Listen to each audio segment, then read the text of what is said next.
Hello student, how are you? Welcome to Gate Guruji.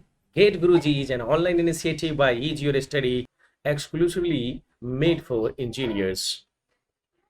चाहे आप second year में हो, चाहे आप थर्ड ईयर में, चाहे फाइनल ईयर में, या फिर आप इंजीनियरिंग पास आउट स्टूडेंट हो, सबको सीखने को मिलेगा फ्रॉम जीरो टू हीरो। तो चलिए शुरू करते हैं आज का क्लास।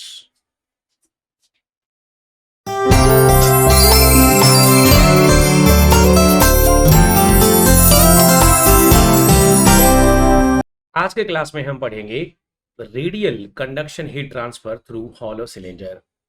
पिछले क्लास तक में हमने conduction convection combined heat transfer हम देख चुके हैं।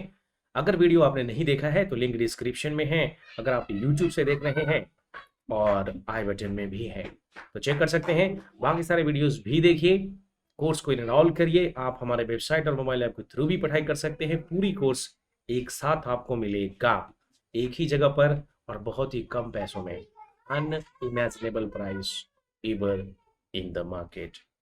तो आज की क्लास में हम पढ़ेंगे radial conduction heat transfer through hollow cylinder. तो चलिए इसमें क्या क्या पढ़ना है देखते हैं। ये है मेरा कुछ introduction. Radial conduction heat transfer through hollow cylinder. तो पहले एक हॉलो सिलेंडर लेते हैं और हम देखते हैं कि ये कैसा दिखता है, हाउ इट लुक्स लाइक। ये देखिए, हॉलो सिलेंडर जब हम कहते हैं तो कुछ ऐसा दिखता है। अगर मैं डायरेक्टली इसका स्कीमेटिक डायग्राम बना देता तो आपको समझ नहीं आता। वो ऐसे सर्कल सर्कल 2 डायमेंशनल दिखाई देते हैं। एक्चुअली ये 3 डायमेंशनल हॉलो सिलेंडर है। और अगर हम इसमें देखें तो देखिए, ये इसका हॉलो पार्ट्स है, जिसमें अगर हम यहाँ पर सेंटर मार्क कर दें, यहाँ पर अगर हम सेंटर मार्क कर दें तो ये इसका छोटा रेडियस और यहाँ से उसका ये बड़ा रेडियस आएगा। यानी इसमें 2 सर्कल अगर देखा जाए, अगर आउटर बाउंड्री को अगर हम मार्क करें तो एक सर्कल देखिए इसका ये वाला बनेगा। यहां से मेरा पता नहीं अजीब सा बन रहा है,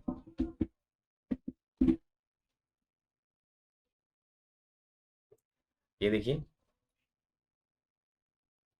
यहां से जाता हुआ मिलेगा। इसको हाईलाइट कर देते हैं और हमारा एक दूसरा सिलेंडर बनेगा जो कि इस पाथ को फॉलो कर रहा है। ये देखिए, यहां से इसके बाउंड्री को अगर हम मार्क कर दें, पूरा बाहर ही बाहर मार्क करिए, तो ये क्रॉस सेक्शनल व्यू हो जाएगा। लेकिन ये इस प्लेन में भी अंदर की तरफ है, इस प्लेन में भी ये देखिए, अगर सच्चाई देखा जाए तो इसमें अंदर की तरफ ये बना हुआ है। ये थोड़ा बाहर गया लेकिन आते हैं। और ये देखिए, अब अगर इसका हम क्रॉस सेक्शनल व्यू देखें, यही चीज का क्रॉस सेक्शनल व्यू ये है। इसमें 2 सिलेंडर है। इसमें एक इसका इनर रेडियस हम मार्क करते हैं कि ये यहां से कलर चेंज कर लेते हैं इसका।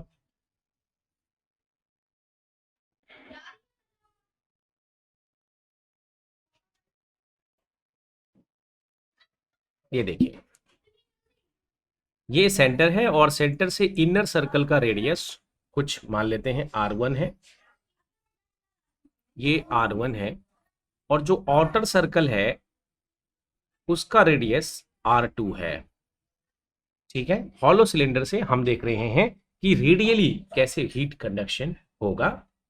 और ऑफ कोर्स अगर ये रेडियल सिलेंडर है तो इसका इनर का टेम्परेचर मान लीजिए कुछ T1 है। यहाँ पर इसकी विजिबिलिटी आपको कम आ रही होगी, मैं इसका कलर चेंज कर देता हूँ।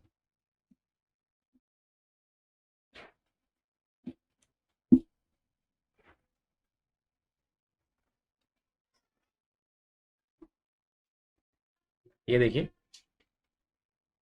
यहां पर इसका इनर टेम्परेचर मान लीजिए ज्यादा है, T1 है। और इसके जो बाहर के टेम्परेचर है कुछ यहां पर, वो T2 है।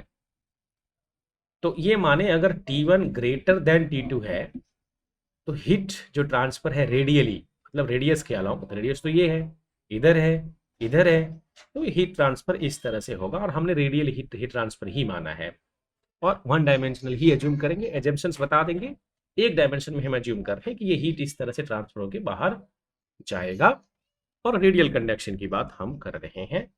यहां से उसको मटेरियल मिलना शुरू होता है, हालांकि इसमें इसमें अगर हवा है, खाली जगह है, तो कन्वेक्शन भी होगा, जो हम आगे देखेंगे कंबाइंड वाला।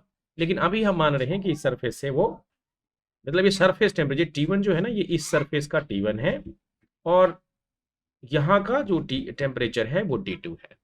तो जो कंडक्शन हो रहा है वो इसमें हो रहा है, यहाँ पर इस मटेरियल में, यहाँ पर इसमें कंडक्शन होने वाला है, जिसका क्रॉस सेक्शन हमने ये माना। और इसमें भी हीट ट्रांसफर चारों तरफ ऐसा होगा, रेडियली जो है हीट यहां से चलेगा इससे, ये तो इधर खाली जगह है तो इधर तो कन्वेक्शन हो जाएगा, यहाँ पर कंडक्शन इस वाले ट्रांसफर में होगा, और यहां से चल चल के ये इसमें क्यों जाएगा, फिर इसमें क्यों जाएगा, फिर इसमें क्यों जाएगा, इस तरह से ये रेडियली, मतलब यहां से इस वाले सरफेस से जहां से ये अटैच है, ये कंबाइंड है, यहां से ये कंबाइंड वाले पोर्शन में हीट ट्रांसफर हो रहा है। हमें इसकी वैल्यू निकालना है कि ये क्यू क्या होगा, रेडियल हीट का, हीट कंडक्शन हमें निकालना है। रेडियल कंडक्शन हीट ट्रांसफर निकालना है हमें, कन्वेक्शन नहीं। कंबाइंड वाला हम आगे देखेंगे। अगर इसमें हवा है, अगर यहां से अगर टेम्परेचर हो, मान लो यहां का टेम्परेचर हमें मालूम हो, तो फिर क्या होगा वो हम आगे के क्लास में देखेंगे, वो मैंने अलग से टॉपिक लिया है। लेकिन अभी हम देख रहे हैं कि अगर इस सरफेस से यहां तक जाना है हॉलो सिलेंडर में तो क्या होगा, समझ आ रहा है। So of course we are considering the one dimensional heat conduction. हम ये मान के चल रहे हैं यहां पर कि heat transfer occurs radially outward from inside surface at T1, that is at radius R1, to out surface at T2 where the radius is R2. Unlike in case of slab, in this radial convection heat transfer, area of heat transfer changes in the direction of heat flow. लेकिन हमने क्या देखा, ये चीज तो मैंने आपको बता दिया, लेकिन इसमें हो क्या रहा है, जो हीट ट्रांसफर हो रहा है यहां से बाहर की तरफ रेडियली आउटवर्ड, तो हर सेकंड पे एरिया चेंज हो रहा है। अगर यहां पर था तो भाई इस वाले सरफेस पे यहां से ये रेडियस ले लो, मान लो R1 रेडियस है, लेकिन अगर वो किसी और यहां पर आ रहा है, इस वाले केस में आ रहा है, मैं डॉटेड लाइन से दिखा रहा हूं, तो ये जैसे जैसे ये आउटर सरफेस तक आएगा, हर सरफेस पे इसका एरिया चेंज हो रहा है। क्योंकि मान लो अब हीट तो यहाँ R1 है, या इससे पहले भी हो सकता है, इससे बाद भी हो सकता है, जैसे जैसे ये हीट बढ़ेगा तो हर सेकेंड इसका एरिया जो है चेंज हो रहा है। तो यहां पर हम लिखेंगे एक इंपॉर्टेंट बात कि the area of heat transfer is changing, ये लिख देता हूं मैं।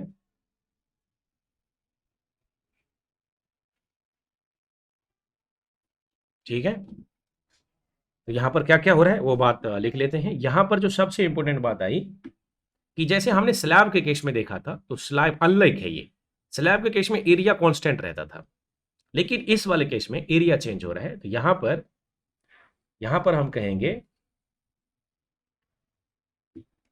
In the radial convection heat transfer area of heat transfer, area of heat transfer changes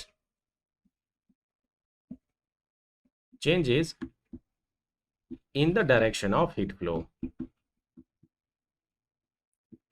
in the direction of heat flow.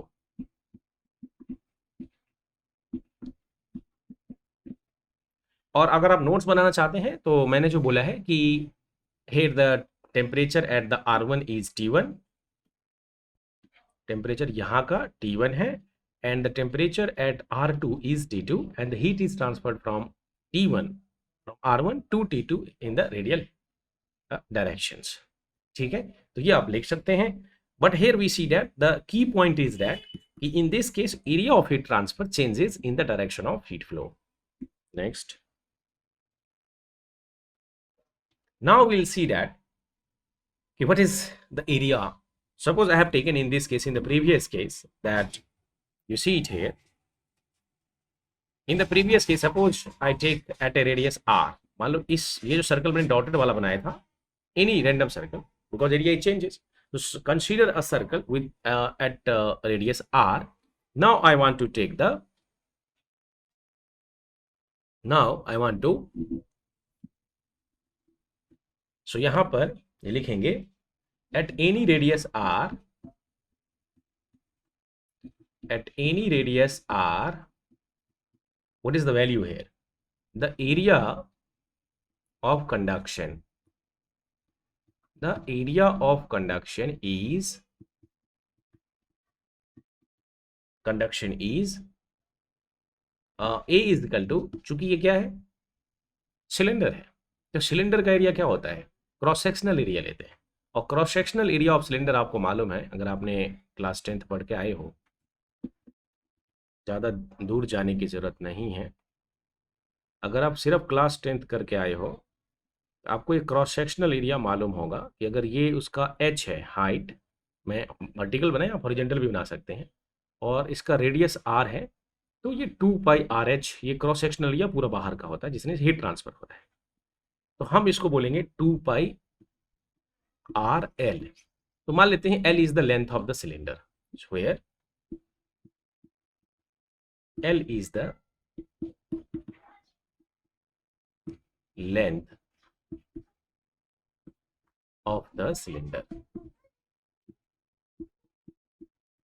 Now what is it, अगर हमें ये मिल गया तो हम मान क्या रहे हैं, यहां पर कुछ अजम्पशंस हैं, पहले वो लिख लेते हैं।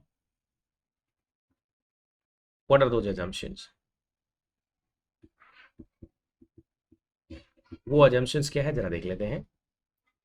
पहला एजम्पशन है कि हम मान रहे हैं हर केस में स्टेडी स्टेट हीट ट्रांसफर, कि टेम्परेचर टाइम के साथ कुछ चेंज नहीं हो रहा है, एक समय के बाद steady state heat transfer condition. दूसरा as usual one dimensional heat conduction, one dimensional सबसे इंपॉर्टेंट है, यही चीजें इसमें इस चीज को अलग बनाती है बाकी प्रॉब्लम से, क्योंकि इसमें दो डायरेक्शंस हो जाते हैं जो अलग से देख सकते हैं। One dimensional radial heat transfer, axial वगैरह नहीं, रेडियल अलोंग द रेडियस। और व्हाट इज थर्ड, यूनिफॉर्म की वैल्यू, ये हमेशा रहता है, ये एक ऐसा है जो आपको हमेशा रहेगा, के वैल्यू, क्योंकि के चेंज होगा तो इक्वेशंस और कॉम्प्लिकेटेड होंगे, क्योंकि के का वेरिएशंस भी हमें दिखाना होता है। और फिर ये जो केस है, ये सभी केस में हम देख रहे हैं कि नो हीट जनरेशन, मतलब इस किसी भी केस में हीट जनरेशन नहीं हो रहा है। If there is heat generation, internally heat generations, so we have to consider that also. So later we'll see that we'll discuss the combined three-dimensional heat transfer with the heat generation, without heat generation. So we'll see a general case later. I'll give you a formula for three-dimensional heat transfer, right? Del square T by del x square plus del square T by del square, del square T by del square, वो सब है Q by alpha 1 by, वो सब कराऊंगा, उसका derivations भी कराऊंगा, आता रहता है इंजीनियरिंग के एंट्रेंस एग्जामिनेशन में भी और इंजीनियरिंग सर्विस के एग्जामिनेशन में भी, लेकिन हम उसको करेंगे बाद में। अभी देख रहे हैं सिर्फ और सिर्फ वन डायमेंशनल हीट ट्रांसफर। ये एजम्पशंस थे, एजम्पशंस लिखना ना भूलें, गेट के लिए तो एजम्पशंस याद रखना है, लेकिन इंजीनियरिंग सर्विस में तो अगर कोई प्रॉब्लम कर रहे हैं, डेरिवेशंस कर रहे हैं, तो एजम्पशंस जरूर लिखें। बढ़ेगा आगे। नाउ विल सी दैट कि हमने देखा कि अगर वन डायमेंशनल हीट कंडक्शन है तो यहाँ फूरियर लॉ आएगा। So from Fourier law of FOURIER, from Fourier's law of heat conduction, what is the value? If you see the Fourier's law of heat conduction, so we'll see that इसमें जो होगा rate of radial heat transfer, the rate of radial heat transfer, the rate of radial heat transfer या heat radial conduction बोल लो, और ये value क्या होगी, तो हीट ट्रांसफर की वैल्यू की होगी, और हमें मालूम है फूरियर्स लॉ क्या होता है, minus k A d T by D x होता है, तो लिख देंगे minus k A d T by D x, लेकिन इस बार एक्स नहीं, क्योंकि हीट ट्रांसफर कैसा हो रहा है, रेडियली हो रहा है, तो ये एक्स की जगह आर आएगा, तो इसको लिखेंगे D T by d are, है ना। अगर वो पहले हम स्लैब के केस में एक्स में लेते थे इधर, तो D T by D x लिखते थे, इसमें आर में हो रहा है तो minus k A d T by d r, ये तो फूरियर्स लॉ है, बेसिक फार्मूला, यहां से इस्तेमाल करेंगे, बढ़ेगा आगे। तो we have now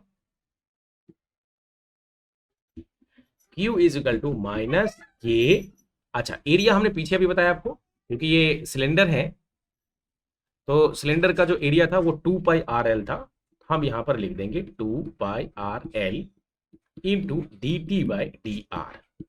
Understood? Now, this is one equation. Here we see the differential coefficient dt by dr. हमें निकालना है, ये तो r डिस्टेंस में था, और अगर मुझे इस पूरे सिलेंडर के लिए निकालना है, जो कि आपने देखा था, ये R1 पे है, फिर ये R2 पे है, समझ रहे हैं? तो हम किसी भी सर्कल को निकाला था, तो यहां पर अगर हम देखें तो इसको लिखेंगे, अगर मुझे पूरा निकालना होगा तो हम कुछ इस तरह से भी लिख सकते हैं इसको। डिफरेंशिएशन है, ये आपको बेसिक मैथमेटिक्स से आपको मालूम होगा। ये मैंने आर के लिए लिखा है, ये जो बीच में एक मैंने लिया था एक ऐसा इमेजिनरी इमेजिनरी जो सर्कल लिया था उसका मैंने बनाया था। अब पूरे अगर मुझे एक्चुअल सिलेंडर का निकालना है तो मुझे इसको इंटीग्रेट करना पड़ेगा, और मैं यहां लिखूंगा Q इंटू डी आर को इधर ले लेते हैं और आर को नीचे कर देते हैं। दो वेरिएबल है आर और टी इस केस में, तो डी आर बाई एक तरफ, और आर को जो हम इंटीग्रेट करेंगे कहां से कहां तक, वो R1 से लेके R2 तक। ठीक है, तो यहां क्या बचेगा, यहां पर माइनस के बचेगा, और आपको बचेगा 2πL बचेगा, और फिर dt बचेगा। ठीक है, फिर इधर भी मुझे इंटीग्रेशन लगाना पड़ेगा, और इंटीग्रेशन इसमें चूंकि वेरिएबल क्या है, t है, k कांस्टेंट है, पाई कांस्टेंट है, l कांस्टेंट है, लेंथ चेंज नहीं होगा, वेरिएबल क्या है यहाँ पर dt, तो यहाँ पर t का हमें लिमिट्स रखना पड़ेगा, और टेम्परेचर R1 पे T1 है और R2 पे T2 है, तो कोरस्पॉन्डिंग टेम्परेचर भी यहाँ पर इसके टेम्परेचर के लिमिट्स में लिख देने हैं। Now you have to integrate it further. So dr by r, q तो कांस्टेंट है, और dr बाई आर का क्या होता है, ln r होता है, और dt का क्या होता है, t होता है। So we see in the next page. यहां देखो, यहां पर अगर हम देखें तो इसको लिखेंगे q into dr by dr का हमारा हो जाएगा ln r, और इसको हमें इंटीग्रेट करना है R1 से R2, और इसकी वैल्यू हो जाएगी 2πk, अंडरस्टूड, क्योंकि ये माइनस का भी था, माइनस 2πk, और dt का क्या होता है t, और इसका हो जाएगा t1 से t2। Now will put the upper limit, integration में आपको मालूम है। सो q इंटू, अगर इसको लिखोगे ठीक से तो ये ln r2 by r1, upper limit रखेंगे, और ln r2 minus ln r1 होगा, और फिर r2 बाई r1 कर देंगे, और फिर ये चीजें मैं एक ही बार में लिख रहा हूं। देखो ये t2 माइनस t1 होगा, लेकिन अगर माइनस इसको अंदर डाल देंगे, इसको अगर मुझे प्लस लिखना है, और मुझे अगर उसको प्लस लिखना है तो मैं क्या करूंगा, 2πk, और इसको t1 माइनस t2 कर दूंगा। समझ आ रहा है भाई? एक्चुअली वास्तव में क्या होता है, t1 माइनस t2 लिखते, but here we are writing, ये माइनस इसमें कंज्यूम करा रहे हैं, तो इसका साइन चेंज करके t1 माइनस t2 लिख रहे हैं। What is the value of k? So we can directly write the value of key is 2πk t1 minus t2 divided by ln r2 by r1. Understood?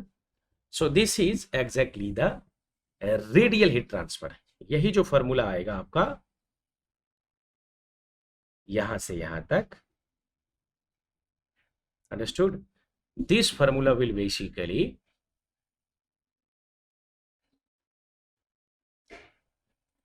this formula is radial heat transfer. Radial heat transfer. Understood? So what is the thermal circuit for this? यहां पर हम देख क्या पा रहे हैं, कुछ observations हैं, वो मैं आपको बताता हूं। What are those observations?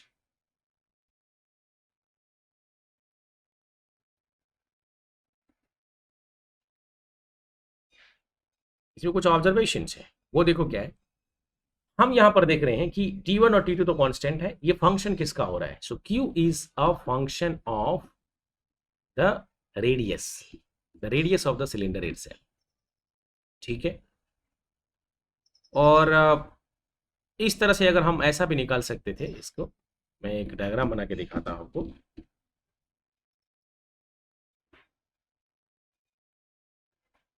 ये देखो, अगर हम क्योंकि आर का फंक्शन है, तो यहां पर अगर हम इसका फर्दर जो एनालिसिस करें तो दिख रहा है कि हीट जो है ट्रांसफर होगा यहां पर, तो क्यू आर, और फिर यहां से जो ट्रांसफर होगा तो हम ऐसा भी लिख सकते थे Q R plus D R, और अगर हम डी आर थिकनेस यहां पर ले लें, एक स्मॉल एलिमेंट ले लें, तो हम उससे भी इसको कर सकते थे। समझ आ गया कि अगर ये डी आर है तो यहां से यहां तक अगर आर मान ले तो हम इससे भी कर सकते थे कि आर से एंटर हो रहा है और रेडियली ही लीव कर रहा है। So this is the formula, ये याद रखना है। Formula for 2πk t1 minus t2 ln r2 by r 1, but where is L? यहां पर एक सेकेंड, 2 पाई के एल, एल हमारा इसी के साथ है 2 पाई के एल, ये एल इसमें है ही, तो ये जो फॉर्मूला होगा 2 पाई के L T1 minus T2 ln R2 by R1, L is the length of the cylinder, this is the formula, ठीक है। So we see that the radial heat transfer,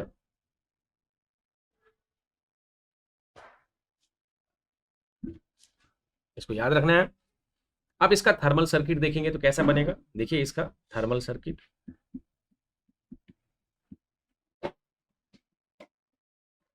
इस केस का अगर हम थर्मल सर्किट देखें तो यहां पर T1 टेम्परेचर था जहां इनसाइड से हो रहा है, फिर उसके बाद एक ही रेडियल कंडक्शन हो रहा है, और फिर एक ही रेजिस्टेंस है यहाँ पर, और ये T2 है, और इस रेजिस्टेंस की वैल्यू जो R थर्मल है वो हमने निकाला। So what is the value of R thermal cylinder और hollow cylinder? R thermal hollow cylinder is what? अगर इसकी वैल्यू निकालें तो ये तो क्या होता है, R नहीं होता है delta T by Q, delta T by Q, तो ये इसको नीचे ले लोगे तो ये आ जाएगा, आपको डायरेक्टली लिख रहा हूं ln R2 by R1 divided by 2 पाई के एल, 2 पाई के L, understood? So this is the thermal resistance ln R2 by R1 divided by 2 pi KL। तो ये चीजें ध्यान रखना है। लेकिन एक ऑब्जर्वेशन है इसमें, ऑब्जर्वेशन क्या है कि अगर मान लीजिए R2 और ये R1 है, ये बहुत ही पास में हो, मतलब ये R1 R2 जैसे यहाँ लिखा, यहाँ कुछ थिकनेस है, R1 है, मान लीजिए ये R2 है तो कुछ थिकनेस है, लेकिन ये थिकनेस बहुत कम हो, तो मतलब R1 और R2 एक समय ऐसा आएगा कि ये पास में हो जाए, ये दोनों एक ही हो जाए, मतलब ये थिकनेस कम होगा तो R2 जो है, ये R2 ये R1, R2 पास आ जाएगा R1 के बराबर, तो ऐसे केस में रेजिस्टेंस थर्मल जो है वो जीरो हो जाता है, और it is because of the thickness of the material that the heat has to pass through, so they will face the opposite, जो अपोजिशन वहां पर उसको फेस करना पड़ेगा because it is flowing through that material, और अगर वो thickness ही नहीं है तो देखो यहां पर रेजिस्टेंस क्या हो रहा है, जीरो हो रहा है। हम कहेंगे आगे, we'll see it कि if the thickness of the cylinder, if the thickness of the cylinder okay is very small,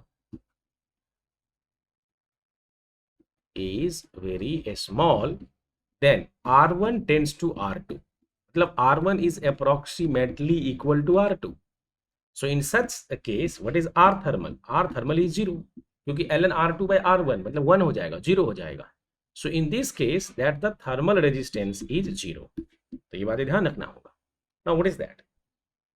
एक और चीज है इसमें कि if K is more, अगर K बहुत ज्यादा हो जाए, K is more और थिकनेस इज वेरी स्मॉल, ये दोनों ही केसेज हैं, थिकनेस इज वेरी स्मॉल, इस दोनों ही केस में सेम रिजल्ट आएंगे, क्योंकि देखो आर थर्मल हमने लिखा यहां पर जो था ln R2 by R1 divided by 2 pi KL, so you see it in this case what exactly is happening, I say ln R2 by R1 2 pi KL, now if K is very large, ये large होगा तो R thermal बहुत ही कम होगा, और बहुत ही large होगा तो ये जीरो हो जाएगा।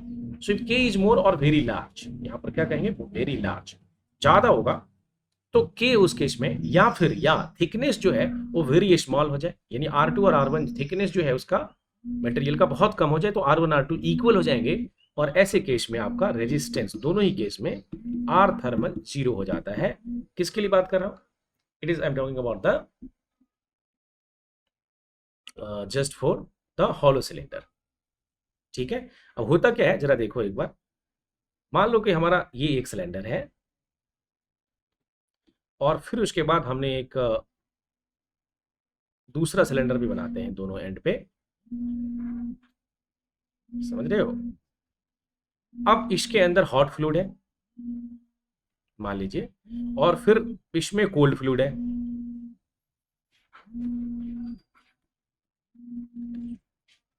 जैसा हीट एक्सचेंजर में खास करके होता है हॉट फ्लूइड, कोल्ड फ्लूइड, और इधर ये बाहर भी अगर हीट लॉस हो रहा है तो H2 हो जाएगा। यहाँ पर हॉट फ्लूइड है, अगर फ्लूइड की वजह से हीट ट्रांसफर हो रहा है तो इसका हीट कन्वेक्शन होगा।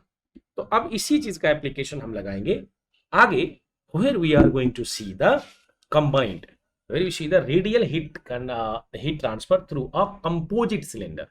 अब कंपोजिट सिलेंडर की हम बात करेंगे जिसमें दो सिलेंडर्स होंगे। तो ये हमने देखा कि अभी तक जो हमने देखा वो एक ही सिलेंडर में, हॉलो सिलेंडर में देखा। Now we are going to see the radial heat transfer through a composite cylinder in the next class. So, thank you for watching. In the next class, I'm going to start the radial heat conduction through a composite cylinder. If you have any doubt, any query, you can ask in the comment box. If you need the preparation of any other courses, you can write in the comment box as well if you're watching on YouTube. Understood? I will definitely prepare that and I will make available that lectures also. So whether it is hit a machine design or theory of machine, you please write it in your comment box. We will definitely deliver that lectures also. Thank you.